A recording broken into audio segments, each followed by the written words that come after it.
Hi everyone, welcome to another devotional from Ecclesiastes. Today we're going to be talking about death. So in chapter 3 verse 18, I also thought, where human beings are concerned, God tests them to show that they are but animals, because human beings and animals share the same fate. One dies just like the other, both have the same breath. Humans are no better off than animals because everything is a vapor. All go to the same place, all are from the dust, all return to the dust. Who knows if a human being's breath rises upward while an animal's breath descends into the earth? So I perceived that there was nothing better for human beings but to enjoy what they do, because that's what they're allotted in life. Who really is able to see what will happen in the future?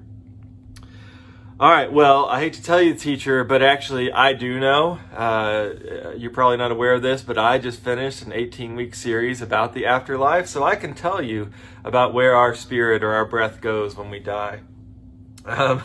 Okay, I definitely have some thoughts on that, but, I still don't know everything.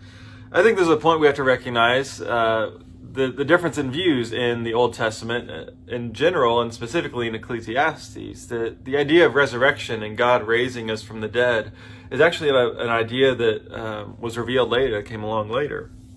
And so that kind of explains why Ecclesiastes is really just focused on this life and what we do here, because he and most other faithful people didn't have much of a concept of what happens afterwards.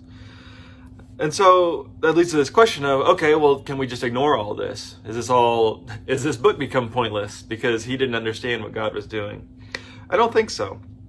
For one thing, like I said, we actually still don't know everything about the afterlife, right? I've done a lot of thought about it. Plenty of people have thought about it, but I don't know everything.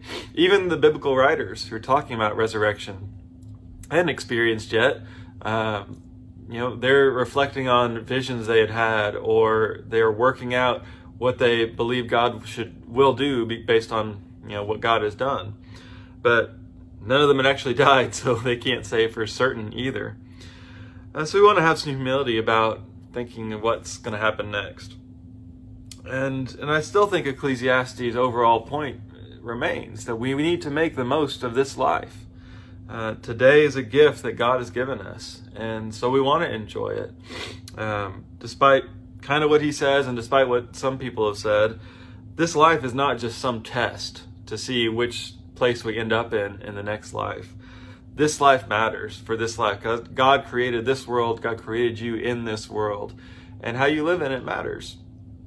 And so, as he says back in verse 12, there is nothing better for us than to be happy, enjoy ourselves as long as we live.